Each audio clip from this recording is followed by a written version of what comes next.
Excuse me.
Oh, hey, you right, mate? What time do you call this? Time for you to get a watch? It is 8:36. Yeah, about that. We specifically said we would meet at 8:30. I can explain. Was it höhere Gewalt? What's that? For example, was there an earthquake or a storm? Oh, no. Not exactly. You didn't even write me to notify me of this delay. The thing is that there must be a good explanation for this. I overslept. You overslept? Yeah, I mean, we've all done it before, right? No. Didn't you set an alarm? I must have forgot to switch it on. But there's good news. I got a new job. What? Yeah, I couldn't believe it as well. Why would anyone hire you showing up like this? Well, this is the thing. They said the later the better. Hey, this can't be a German company. As a matter of fact, they're one of the biggest companies in Germany. Ta-da! I'm working for the train company. You know, they even said some days I don't even have to show up. Oh, hey, you right, mate? What time do you call?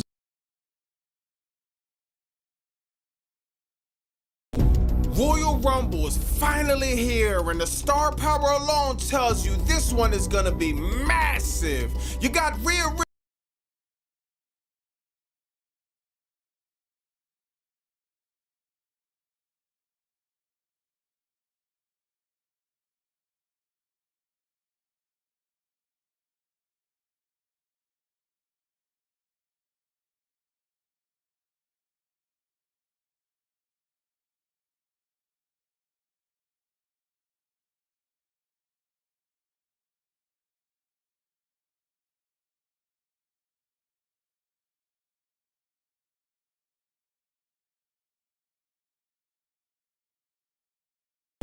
Royal Rumble is finally here, and the star power alone tells you this one is gonna be massive. You got Rhea Ripley entering the Women's Royal Rumble ready to dominate. You got Brock Lesnar declaring his entry, looking to headline another WrestleMania. You even got Cody Rhodes trying to make history by winning the Royal Rumble for a third time. But what nobody expected, what nobody would have seen coming in a million years, was an appearance from Spider-Man? Spider-Man.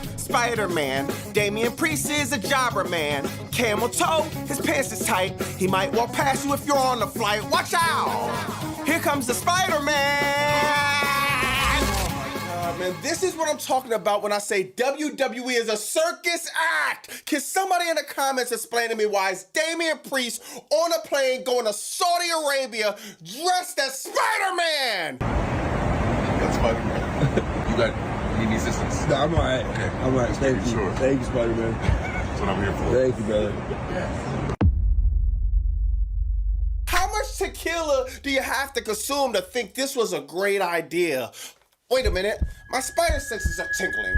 They're telling me that Damian Priest will be a jobber for the remainder of his career because of crap like this. How can we ever put the title back on you, sir? How can we ever take you as a big, bad, tough guy when you're walking around in a Spider-Man suit like you're 7 years old? And if that wasn't bad enough, you didn't even get a decent costume, not from Party City, not even from Amazon, nah. You went straight to the Salvation Army and grabbed some faded out Spider-Man outfit that zips up right where your package is. He's flying to Saudi Arabia wearing a suit that makes him look like he has a camel toe. I guess he's dressed for the occasion. Now, aside from Damian Priest dressing like Spider-Man, you got other superstars out in Saudi Arabia enjoying the culture, having fun, getting the chance to ride camels and go on other excursions. You also got the brand new stadium that's finally built. I'm not gonna lie, when they was using those bamboo sticks,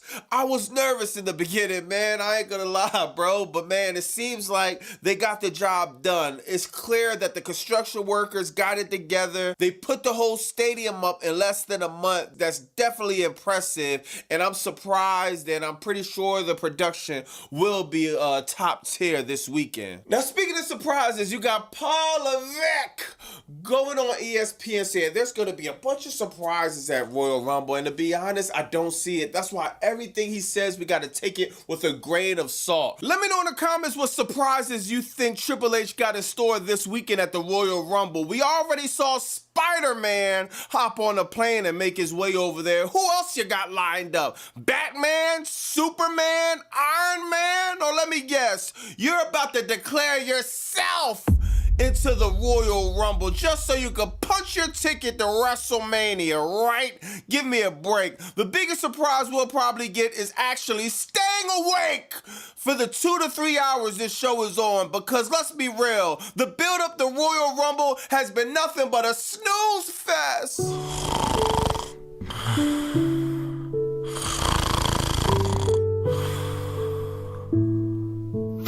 Now, the one surprise they did have ended up getting ruined right on ESPN when Seth Rollins was on there. Somehow, the geniuses at WWE forgot to tell ESPN that Seth Rollins being at the Royal Rumble was supposed to be a surprise. And you coming back off of injury to participate in the Royal Rumble.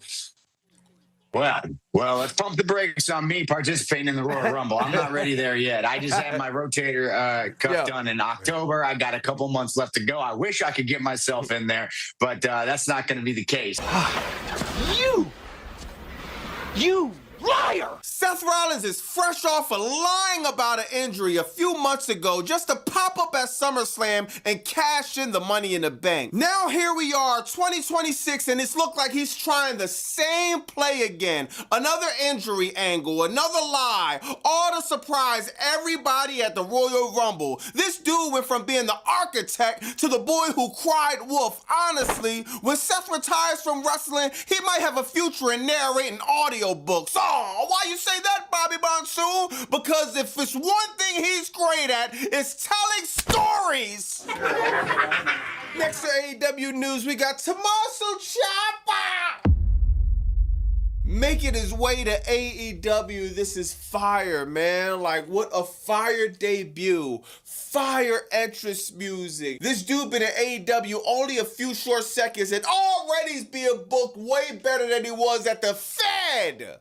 Already great music, great entrance. He already a title shot his first week in. We got Mark Briscoe versus Tommaso Ciampa Saturday on Collision. I got Tommaso Ciampa winning. I got Mark Briscoe dropping the title. I got Tommaso Ciampa taking it to heights like he did NXT Black and Gold. NXT Black and Gold, Tommaso Ciampa cooked. Everybody thought this dude was going to be a star on the main roster. WWE booked him as a jobber. For what reason, we don't know. Now he's in AEW, we can really see his potential now, man. This ad is brought to you because of the $3 billion healthy. It's good seeing him in the title picture. He's on MJF head. Let him know he want a shot at the AEW title, man. You got Swerve Strickland, Hangman Adam Page getting in the ring. Swerve Strickland letting Kenny Omega know, man, I know you want that title shot, but I want it. I need it too. You gotta go through me, man. This is fire. Kenny Omega, Swerve Strickland, certified classic. You also got Hangman Adam Page in the background. Of course, he's trio champions with Jet Speed, but that's just a whatever title, you know what I mean? He ain't really focused on that. He want that AEW championship back for the third time. After that, you got Jon Moxley going over Ace Austin, man. Takeshita come out facing Jon Moxley face to face, man. It seems like they'll be doing a program with Takeshita and Jon Moxley. You know Jon Moxley got beef with the Don Callis family. Jon Moxley, my man, but you beefing with the family. We can't go against the family, can we? But man, dog, I'm looking forward to this match. I think Takeshita is going to beat Jon Moxley for the title. Then, you know, we do Takeshita and Okada for the second time. The first match was cool. It was solid. But it didn't meet a lot of people's expectations. When Okada and Takeshita get in the ring that second time, I'm calling it. This would be a classic. This would be one of the best matches of the year. After that, you got Mark Briscoe going over El Klein. He grabs the mic. He cuts a promo. He puts everybody on notice, man. This is an open title shot. Bro, you got that music from Tommaso Ciampa. The fire, the entrance. He comes out looking like $1 million, man. Gets right in Mark Briscoe's face. Let him know he wants that shot at the TNT title on Collision. fire. Collision will be live Saturday. I will be tapped into that match, man. So I'm looking for Tommaso Ciampa to go over, but either way, I think it's a win-win. Even if Tommaso Ciampa lose, he's still booked strong. He's still got a good entrance. I think Tony Khan got some good things in store for Tommaso Ciampa. After that, you got Okada, man. I told you I was on the phone with Okada, man. I tried to smooth it out with Okada and Kyle Fletcher, and it worked. Okada apologizes to Kyle Fletcher, shakes his hair. Now this ruffle to catch the feathers a little bit, man. Takeshita didn't like that. You know, they still building the storyline up between Okada and Takeshita, so I'm trying to see where that goes. Next, you got Brody King stepping up to MJF, letting MJF on notice, man. I'm on your top for that AEW Championship too. I hit up Tony Khan. Tony Khan versus MJF in the Eliminator match. If he could beat MJF, he'll get a shot at the title. I like this booking. I was saying this on my live. This protects Brody King. If Brody King could beat MJF when the title is not on the line, the MJF go over him when the title's on the line, that's way to protect both superstars. I don't have a problem with that booking, not one bit, man. You got FTR going over Davis and Doyle. Everybody knew FTR was gonna win. Davis and Doyle, new tag team. They still got a lot of work to do, but man, Jake Doyle, it seems like he had a bicep tear or maybe a shoulder injury. A lot of people think it was a bicep though, and he'll be out for a few months, man. This is an unfortunate injury. He just came from TNA, just got put in a tag team with Davis, man. Just got started to get in a little rub in AEW, man, and just like that, he's on the injured list, man. So shout out to him. Hoping for a speedy recovery, man. He was looking great. I was expecting great things out of Jake Doyle, but now he got to sit on the sideline for a few months. So let's just hope he comes back soon, man. After that, you got Andrade beating Swerve Strickland. So finally we get it. The wrestling gods have answered my prayers. Andrade versus Kenny Omega. About time Kenny Omega get his lick back.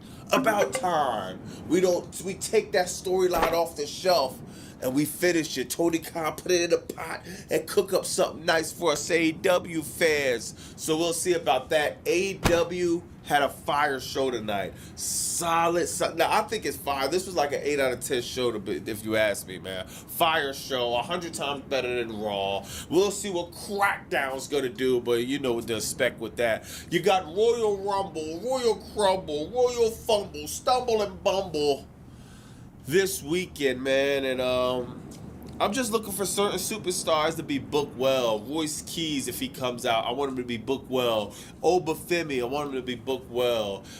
Sol Ruka, I want to see what she does, man.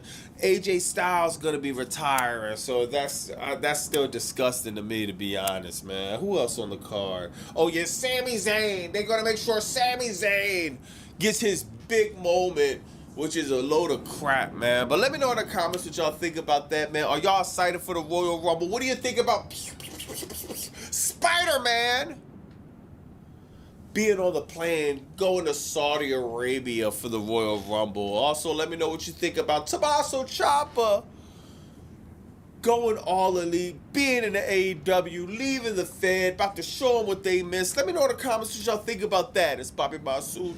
Like, and subscribe. Bye!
Alright guys, so welcome to another episode of Influenced, where I test out influencer products to see if they're good, bad, or maybe an outright scam. And finally, we're going to be testing out the new Mr. Beast Milk Chocolate. Been wanting to try this for a while, see if it's any good. I don't know, I've been hearing some mixed reviews. Now, I will put on the screen if you just want to skip ahead to me testing it, but I want to give a little context as to how hard it was to get this actual product. This product came out last year, I think around October-ish. I could be wrong on that. But if you go to the website, the Feastables website, you can put in Oh, food grade container. Okay. I wrote like, what, 3 intros, and I wasn't really happy with any of them. So I figured I'd start with a cold open.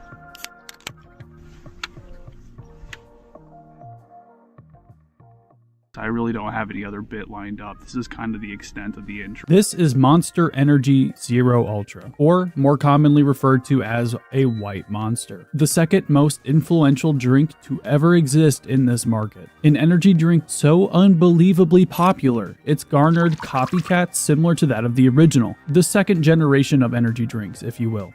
You see, if you take the default original flavor of something like Monster, Red Bull, Rockstar, or whatever in-house brand you can find nearby, they all come out looking the same, tasting the same, and well, coming out the same.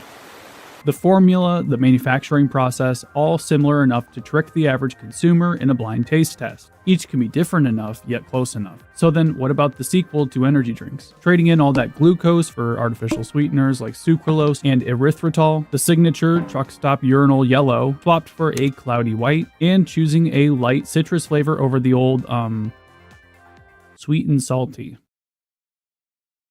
You guys sure you want to call it that?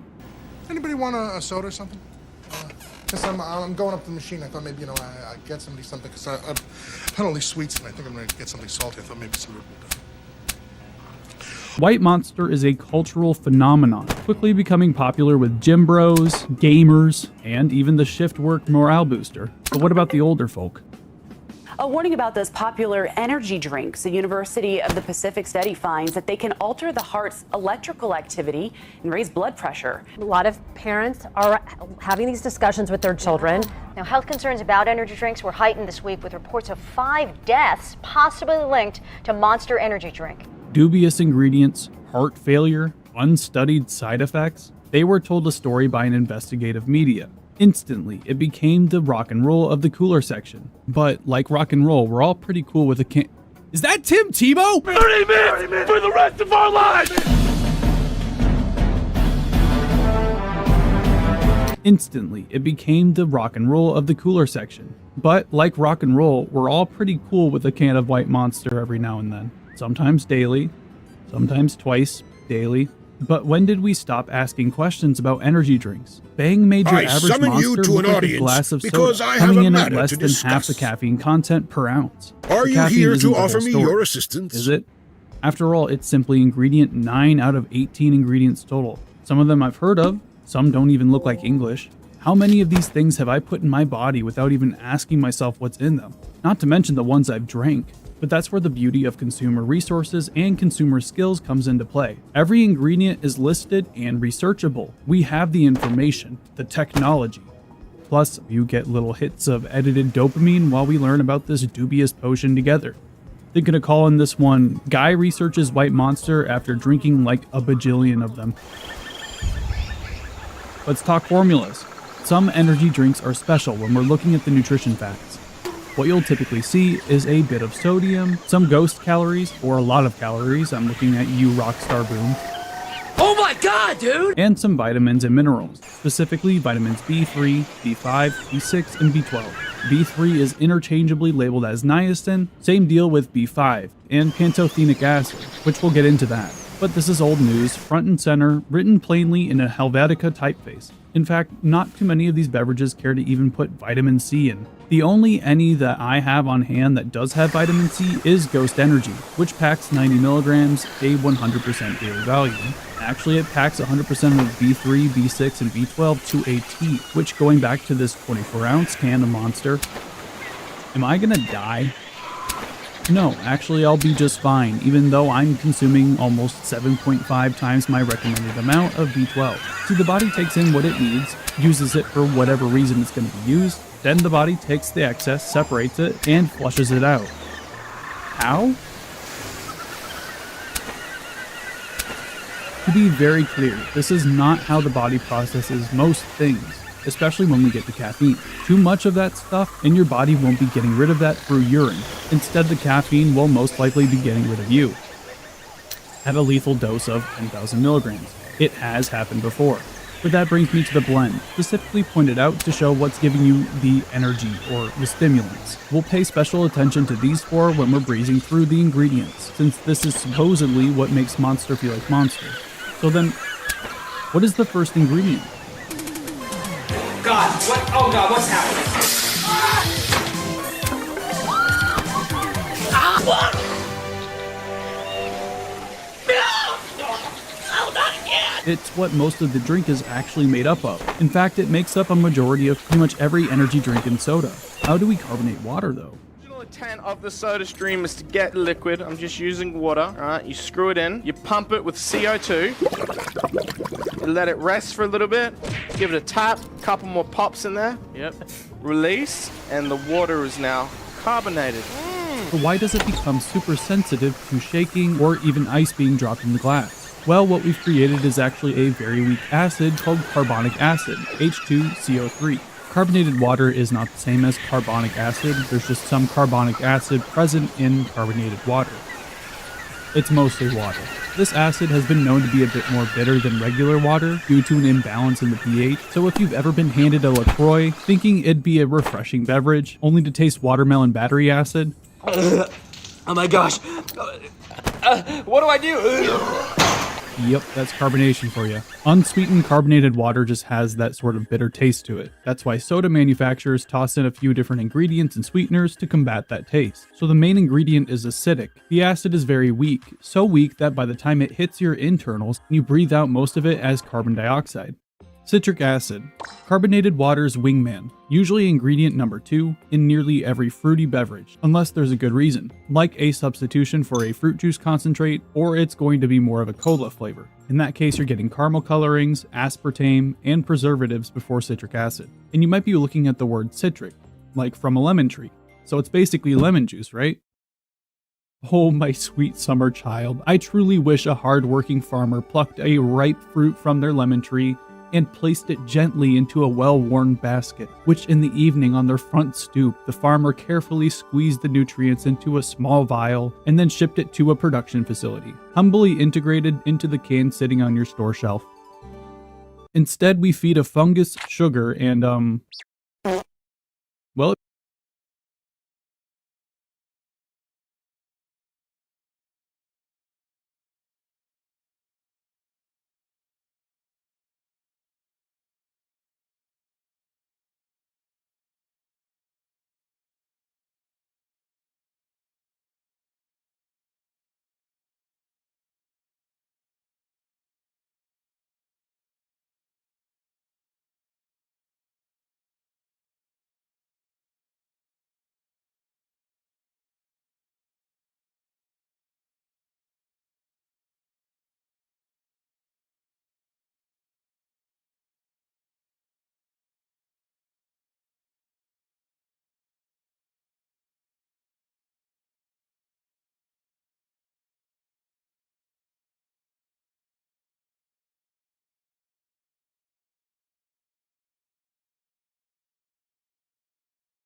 what produces all the citric acid we could ever want.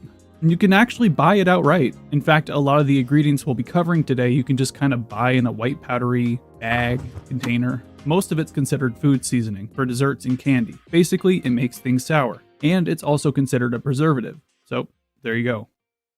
Erythritol. Milo, get your every eye in the house, boy. Oh my god, there's a dead roach in the pool. Poor chap never learned how to swim, eh? A low sugar sweetener, which they actually give numbers for, as in it's only about 2/3 as sweet as actual sugar. Erythritol is actually present in small amounts of fruit and veggies, and it's even produced a little in your body.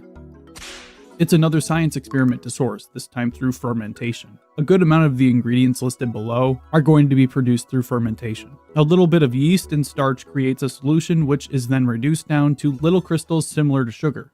Japan, surprisingly enough, was actually the first country to market it as a sweetener in the early 90s, with the rest of the world following suit later that decade. One little fact about erythritol is that it has a cooling element to it, similar to mint. However, when you're tossing back an energy drink, you'll hardly notice it, as the effect is only really noticeable when it's not dissolved, like when it's present in candy or gum. Is it good for you? Well, I mean, it's marketed as not bad for you. Like, it won't raise your insulin levels, it's tooth friendly, it might promote gut health. Well, does it? It might. Just don't be one of those guys that picks a random element and decides, This is the most holy substance on the face of the earth, and I will inject myself with it until the day I die. Sadly, it's happened more than you think.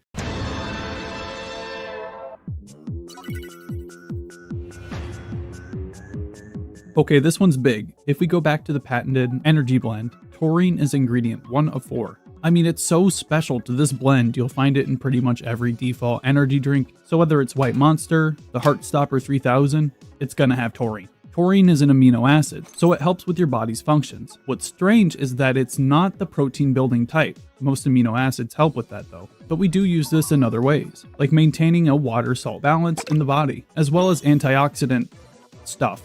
And apparently, antioxidants do a lot. They slow down aging, reduce inflammation, safeguard against heart stuff. They do all this by neutralizing free radicals, which are unstable molecules that go around different cells and DNA and mess with them. And what's funny is all the antioxidants do is offer up an extra electron to a problem-causing atom, and suddenly they're okay.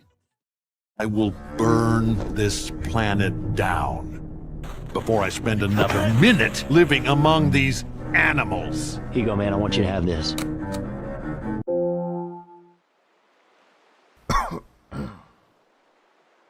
Alright, back to taurine. A special amino acid that acts like a double XP boost for antioxidants to do their work. On top of all the health stuff it does, taurine is specifically used in Ennies. By the way, I've been using Ennies. Ennies is just short for energy drinks. Taurine is specifically used in Ennies for mental and physical alertness and performance, but those are more of a may cause and studies show, so it's in the eye of the beholder, or I guess the mouth of the drinker. So it's in the eye of the beholder. There's a decent amount in every drink, so most people actually can taste the taurine in the drinks, especially against the few products that don't have it. My old roommate in college swore he could taste the difference, and that he vowed to never drink taurine drinks again. Why would he say that? Well, that brings me to bull testicles. So there's been this myth in the industry of where taurine was originally sourced from. The long-standing story was that in the early 1800s, taurine was discovered by examining bull semen, and that to this day, that's where taurine comes from. Yes, even the energy drink Red Bull even had to debunk this myth on their website. Taurus meaning the bull, the astrological sign, Taurine the word sounding similar, Ford discontinuing the Ford Taurus in the States in 2019. I just want to buy a sensible, handsome, full-size sedan again. Please, I don't want to buy a Kia. But no, please don't ever think that taurine was or ever will be sourced from a bull's baby batter. We actually take some off-the-shelf chemicals, create a substance, and then synthesize it until we have taurine. Now, admittedly, the discovery of taurine is still pretty gross. Oxenbile, whatever, was the culprit, where in 1827, two German scientists, Friedrich Tiedemann and Leopold Gmelin, were poking at it, and the stuff just kind of came out. Later on, another German guy names it taurine. And then after that, an Englishman identified it in human bile. So it's sold as a dietary supplement for humans, dogs, cats, and some poultry. So no, it's a myth that taurine comes from bull semen. Let that serve as a reminder to pick your roommates a little bit more carefully. If you have any more out-of-pocket roommate stories, I'd love to hear them in the comments. Sodium citrate. You can read it as the sodium of citric acid, another common name for it. But that begs the question, why include citric acid and then the sodium of citric acid? Another good question. Full of good questions.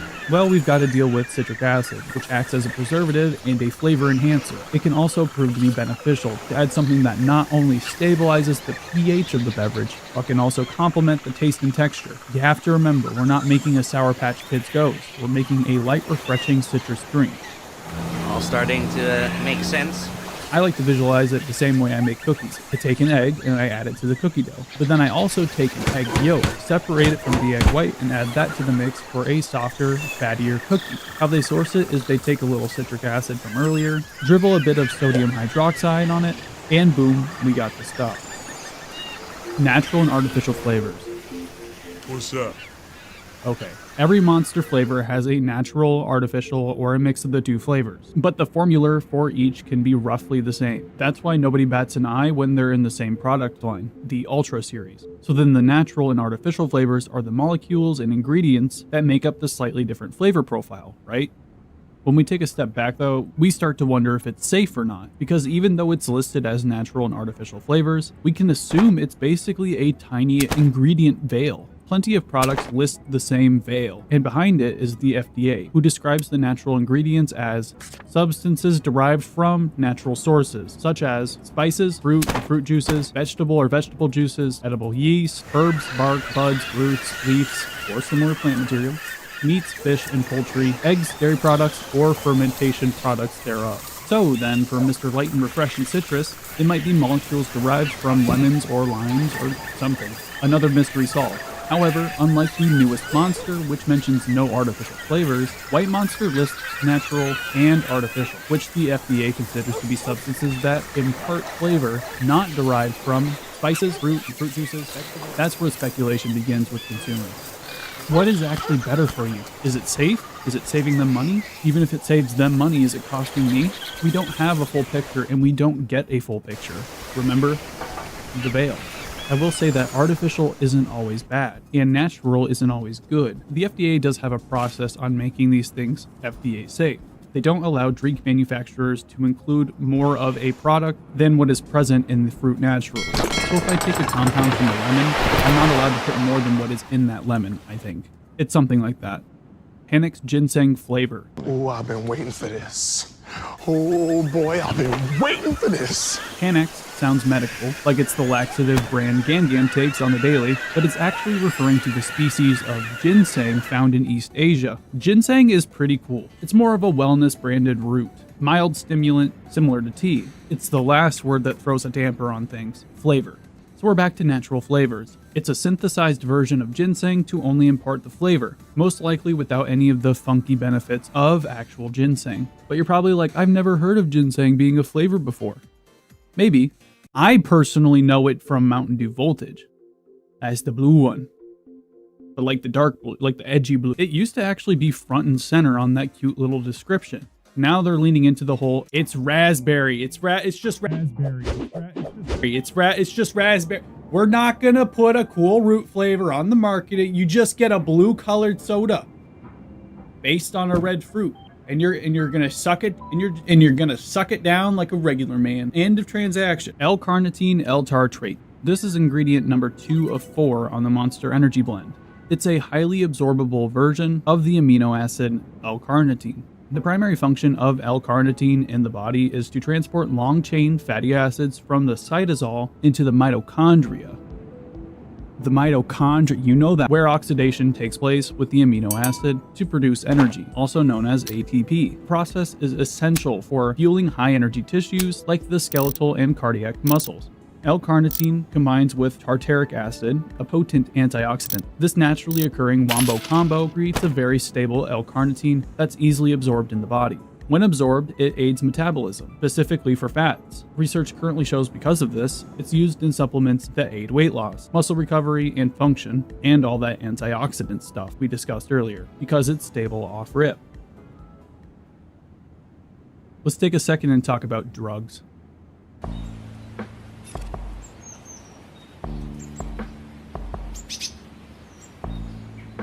Why is caffeine a big deal in energy drinks?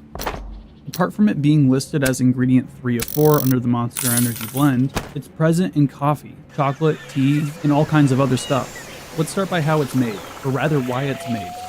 Plants produce this stuff, and it's actually a deterrent. To bugs or even other herbivores, this stuff can be toxic. What's even crazier is it creates an easier environment for germination when these caffeinated leaves decompose into the soil. Even small amounts of the stuff being present in nectar helps bees in their pollination. So we're essentially hyper interested in a naturally occurring pesticide and plant aphrodisiac.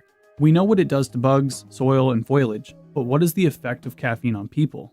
Quite a few things, actually. First off, what does it do for energy? It doesn't give us energy per se. There are no calories in caffeine. But rather, caffeine plugs receptors in the brain, more specifically adenosine receptors that promote sleep and relaxation. If that didn't sound powerful enough, caffeine also stimulates neurotransmitters such as dopamine and norepinephrine. So when it works on people, sometimes it doesn't. It's a drug that blocks sleep and relaxation receptors, as well as signals the reward system in your brain that, yup, this is what I should be doing, triggering the same reward system that activates during eating, sex, or achieving goals. If I was a drink manufacturer all about profits, why wouldn't I put caffeine in every last beverage that I can? We can legally put a drug in our product that signals the brain that a good choice has been made, and then pass it off to the consumer as a productivity enhancer. To contrast, we have a wide set of restrictions on nicotine because it's widely recognized as an addictive substance. But caffeine gets off scot-free in most places due to no substantial evidence of a risk of addiction, and it has recognized health benefits. Your average cup of coffee is around 70 milligrams, with 2 to 3 cups a day being the norm, except I hardly know anyone that has an 8-ounce cup of coffee anymore. The communal coffee pot is a rarity, replaced by a drive-through cup of whatever your heart desires. Nothing wrong with that, but it can get expensive pretty quickly. Here's an example.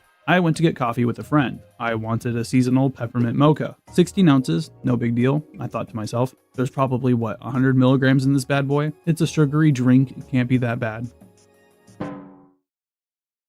170 milligrams, actually beating out my usual monster of 150 milligrams. That's not crazy, but what happened to 70 milligrams a cup? Now we're talking about the early days when we used to actually measure caffeine in cups of coffee.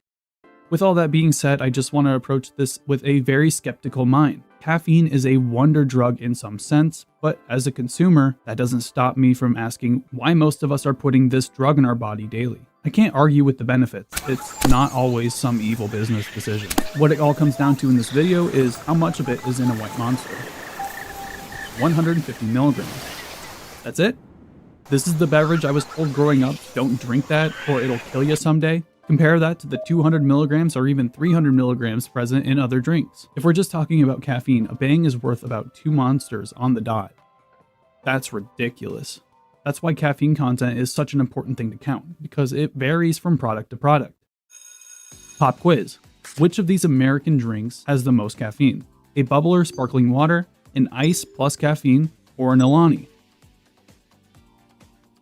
Well, it's the Alani with 200 milligrams, beating out both of the other drinks combined. Okay, how about this one? A 20-ounce bottle of Mountain Dew or a 16-ounce Mountain Dew Kickstart energy drink. You'd never guess, but it's the exact same amount. That's before bringing attention to Mountain Dew Zero Sugar, which quietly adds another 20 milligrams. It's not a lot, but we're talking about triple-digit numbers here. Why is a bottle of soda getting dangerously close to a regular energy drink?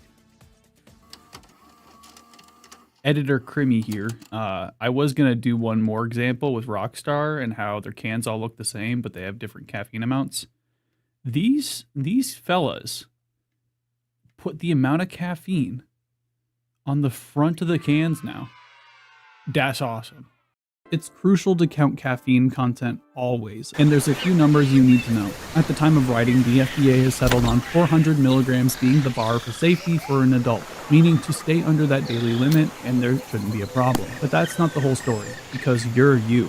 As someone who started excessive caffeine consumption at a young age, I visualize it something like this. The closer I get to 400 milligrams a day, the more uncomfortable I get, sometimes even crossing that line. Symptoms can vary, but I get physically stressed and full of anxiety, pins and needles all over my body, a very foggy mind. Oh yeah, caffeine reduces the blood flow to your brain, which is kind of nice for those menial tasks, house or yard work, or if your job has you doing predictable physical labor. But when I'm doing creative or cognitive work like editing or drafting a big email, I'm wasting more time than I'm not. Caffeine consumption is more of a spectrum, and I never thought I'd have to say that. I've learned that I get uncomfortable around 300 milligrams. We'll discuss this a bit more towards the end of the video, but there's a reason caffeine is the main focus with energy drinks. Ingredient number 10 is sucralose. Before I say anything about sucralose, just listen to how it was created. It sounds like a little kid explaining how he's gonna build a rocket. So I'm gonna take sugar and basically I'm gonna put different atoms in it and make it like freaking 600 times sweeter, and then it's not. I'm gonna make it not bad for you. And we call